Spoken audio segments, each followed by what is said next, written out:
के missile man APJ Abdul Kalam कहते हैं, सपने वो नहीं हैं जो आप नींद में देखते हैं।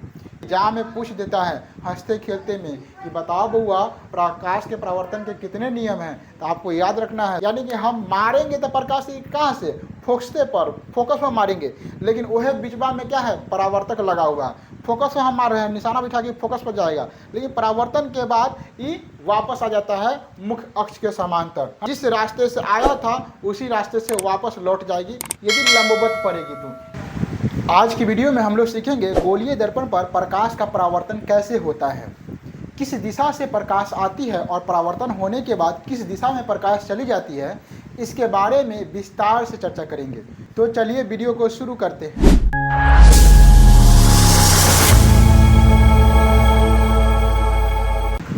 हेलो दोस्तों, स्वागत है आपको अपना यूट्यूब चैनल ग्रो ज्ञान ऑफिशियल पर।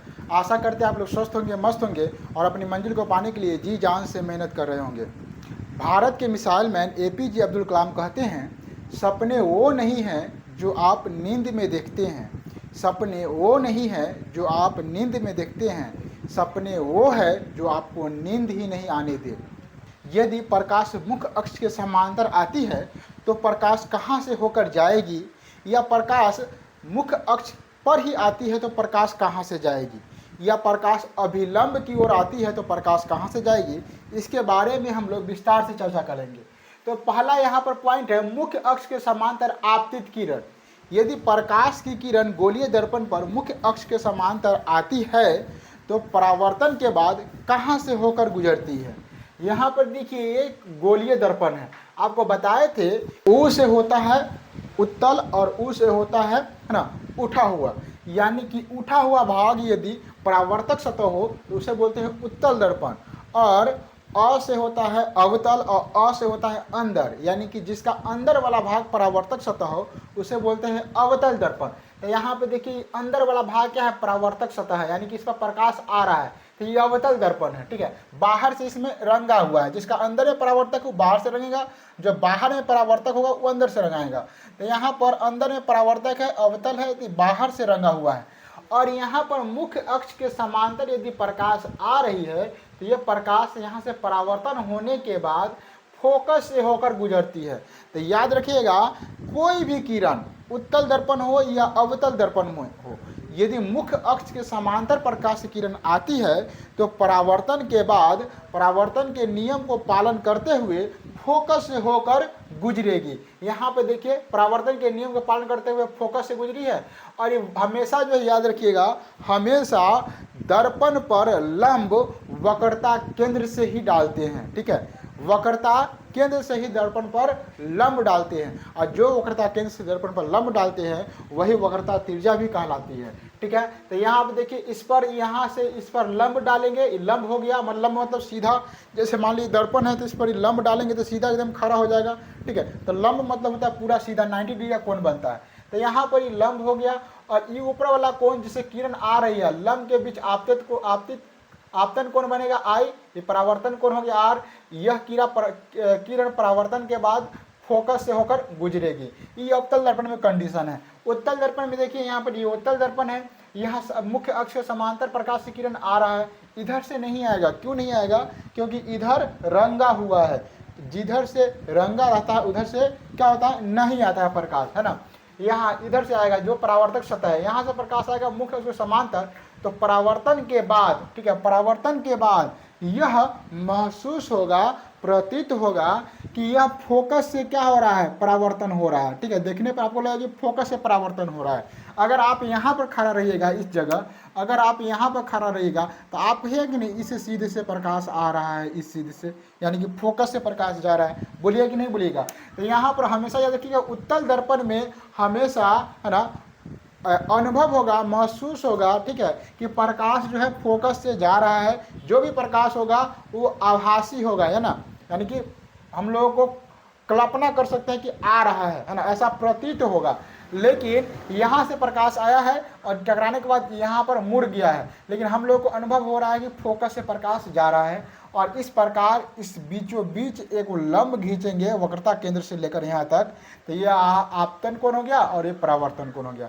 ये उत्तल दर्पण में है। तो आप समझ गए कि जब मुख्य अक्ष के समांतर प्रकाश की किरण आती है तो फोकस से होकर गुजर जाती है। ये बात अच्छे से समझ गए हैं। वीडियो अच्छा लग रहा है तो वीडियो को एक लाइक कर दीजिए। चलिए अगला है फोकस की दिशा में आपतित किरण। फोकस की दिशा में आपतित किरण कैसे, यानी कि जब फोकस की रास्ते से प्रकाश आएगा तो परावर्तन के बाद क्या होगा, तो ठीक इसका उल्टा होगा। ऐ में क्या हो रहा था, ऐ में समांतर आ रहा था, ठीक है, मुख्य अक्ष के समांतर आ रहा था तो प्रकाश जा रहा था फोकस से, और इसमें प्रकाश आएगा फोकस से तो प्रकाश टकराने के बाद मुख्य अक्ष के समांतर चला जाएगा। याद रखिएगा, जब प्रकाश की किरण फोकस से आने के बाद दर्पण से टकराती है तो परावर्तन के बाद मुख्य अक्ष से वापस चली जाती है, ठीक है, टकराकर मुख्य अक्ष के समांतर चली जाती है। मुख्य अक्ष क्या होती है, समांतर चली जाती है। देखिए यहाँ पर ये फोकस है, ये अवतल दर्पण है, बाहर से रंगा हुआ है, यहाँ से प्रकाश आ रहा है फोकस से और यहाँ पर टकराया और इस टकराने के बाद मुख्य अक्ष के समांतर चले जाएगा। वक्रता केंद्र से इसके बीच में लंब डालेंगे तो ये हो जाएगा आपतित किरण के साथ आई का कोण आपतन कोण, आई परावर्तन कोण आर, और ये दोनों कोण क्या होगा, बराबर होगा। इसी प्रकार से यहाँ पर उत्तल दर्पण में देख लीजिए, है ना, यहाँ पर हम प्रकाश के किरण मारे हैं फोकस के, ऐसा मारे कि लग रहा है ना, यहाँ से मारे हैं तो लग रहा है कि हम फोकस पर मार रहे हैं प्रकाश की किरण, है ना, प्रतीत ऐसा हो रहा है कि फोकस पर मार रहे हैं। तो जब फोकस में हम प्रकाश की किरण मार रहे हैं तो परावर्तन यहाँ से हो जाएगा और परावर्तन के बाद, है ना, कहाँ चल जाएगा ये, तो मुख्य अक्ष के समांतर। यानी कि हम मारेंगे तो प्रकाश की कहाँ से, फोकस पर मारेंगे, लेकिन वह बीचवा में क्या है, परावर्तक लगा हुआ है। फोकस में हम मार रहे हैं, निशाना बिठा के फोकस पर जाएगा, लेकिन परावर्तन के बाद ये वापस आ जाता है मुख्य अक्ष के समांतर, है ना। तो यहाँ पर परावर्तन के बाद मुख्य अक्ष के समांतर वापस आ गया, आपतन कोण आई और परावर्तन कोण यहाँ पर आर हो गया, ठीक है। तीसरा नंबर है वक्रता केंद्र की दिशा में आपतित किरण। यदि कोई किरण वक्रता केंद्र की दिशा में आ रही है, वक्रता केंद्र से होकर जा रही है, तो परावर्तन के बाद क्या होगा। तो हम लोग पिछले इस दोनों फिगर में पढ़े हैं कि वक्रता केंद्र से दर्पण की बीच की दूरी को वक्रता तिर्य्या बोलते हैं, और वक्रता तिर्य्या ही दर्पण पर लंब होता है। जो अवतल दर्पण या उत्तल दर्पण होता है उस पर लंब होता है। तो आप भी जानते हैं कि जब प्रकाश की किरण किसी दर्पण पर लंबवत पड़ती है तो उसी रास्ते से वापस चली जाती है, ठीक है, टकराकर जिस रास्ते से आया था उसी रास्ते से वापस लौट जाएगी यदि लंबवत पड़ेगी। तो यहाँ पर देखिए ये क्या है, अवतल दर्पण है और यहाँ पर वक्रता केंद्र है, और प्रकाश यहाँ से मारे, यहाँ से प्रकाश जला है, इस दिशा में आया वक्रता केंद्र में। जैसे वक्रता केंद्र की दिशा में आएगा, वक्रता केंद्र से होकर गुजरेगा, ठीक है, प्रकाश दर्पण पर, तो आराम से इस पर लंब पड़ेगा, और लंब पड़ेगा तो कहीं नहीं मुड़ेगा, इसी दिशा में जैसे आया था वैसे ही लौट जाएगा, ठीक है।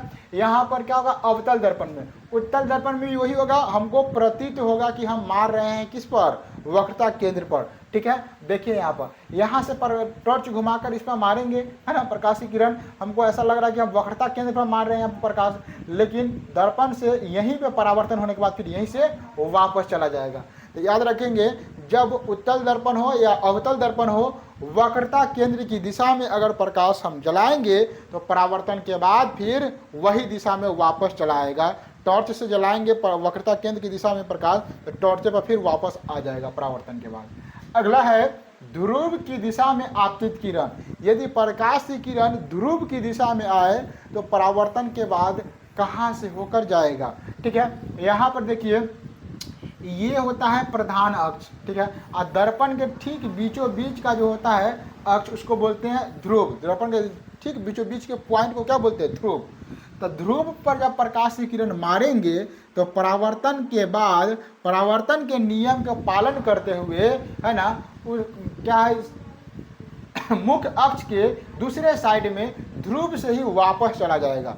याद रखिएगा, जब ध्रुव के प्रकाश की किरण मारेंगे ध्रुव के साथ तो परावर्तन के नियम के पालन करते हुए, है ना, मुख्य अक्ष के दूसरे साइड से क्या होगा, नीचे से प्रकाश वापस चला जाएगा। इस प्रकार से परावर्तन कोण आई, आपतन कोण आई और परावर्तन कोण आर, है ना, का पालन करते हुए वापस जाएगा। इसमें भी देखिए ध्रुव पर जब मानेंगे प्रकाश की किरण तो परावर्तन के बाद मुख्य अक्ष के दूसरे साइड से क्या होगा, वापस चला जाएगा। देखिए मुख्य अक्ष के नीचे से चला गया है वापस, और ये परावर्तन आपतन कोण आई, ये परावर्तन कोण आर, ये दोनों बराबर होते हैं। तो इस सभी में है ना, आई जो है कोण बराबर कोण आर का होगा। इसमें भी कोई आई कोण बराबर आर का होगा, है ना। इसमें भी कोण आई कोण बराबर कोण आर का होगा, यानी कि सारे फिगर में कोण आई कोण बराबर आर का होगा। आपतन कोण परावर्तन कोण का बराबर होते हैं और ये प्रकाश के परावर्तन के नियम हैं। याद रखिएगा, प्रकाश के परावर्तन के निम्नलिखित 2 नियम होते हैं। एग्जाम में पूछ देता है हंसते खेलते में कि बताओ बउआ प्रकाश के परावर्तन के कितने नियम हैं, तो आपको याद रखना है 2 नियम हैं। आपतन कोण परावर्तन कोण के बराबर होती है, पहला नियम है, और दूसरा नियम है आपतित किरण, परावर्तित किरण और आपतन बिंदु पर खींचा गया अभिलंब तीनों एक ही पॉइंट पर होगा। याद रखिएगा, तीनों एक ही तल में होगा, तीनों एक ही बिंदु पर होगा, यही दूसरा नियम है। तो ये सारे फिगर जो है परावर्तन के नियम का पालन करते हुए है ना अपने अपने स्थान से गुजरती है। तो यहाँ पर एक बार इसको पूरा फिगर को एक बार शॉर्टकट में बता देते हैं। जब प्रकाश की किरण है ना मुख्य अक्ष के समांतर आती है तो परावर्तन के बाद फोकस से गुजर जाती है। याद रखिएगा, और उत्तल दर्पण में ऐसा लगेगा कि फोकस से गुजर रही है, ठीक है, प्रतीत होगा। जब प्रकाश की किरण मुख्य अक्ष के समांतर आती है तो परावर्तन के बाद फोकस से जाता हुआ प्रतीत होती है उत्तल दर्पण में। दूसरा है इसका उल्टा, जब प्रकाश की किरण फोकस से होकर आती है तो परावर्तन के बाद मुख्य अक्ष के समांतर गुजर जाती है ना।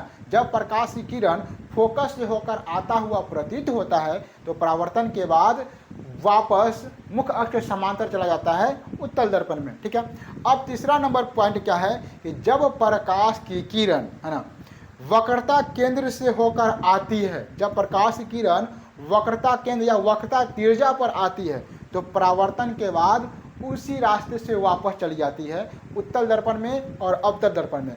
चौथा पॉइंट है जब प्रकाश किरण ध्रुव से होकर आती है तो परावर्तन के बाद है ना ध्रुव के मतलब मुख्य अक्ष के दूसरे साइड से होकर चला जाता है परावर्तन के नियम को पालन करते हुए, है ना। जब प्रकाश किरण ध्रुव पर आती है तो परावर्तन के नियम को पालन करते हुए है ना ध्रुव के दूसरे मुख्य अक्ष के दूसरे साइड से वापस चली जाती है। तो इस प्रकार प्रकाश के परावर्तन के है ना नियम है और उनका किरण आरेख है। आज आशा करते हैं कि आपको आज का वीडियो अच्छा लगा होगा। अगर वीडियो अच्छा लगा है तो वीडियो को लाइक करें, अपने दोस्तों में शेयर करें और इसी प्रकार का बेहतरीन वीडियो देखने के लिए हमारे चैनल को सब्सक्राइब कर लीजिए। मिलते हैं किसी अन्य क्लास में, तब तक के लिए जय हिंद।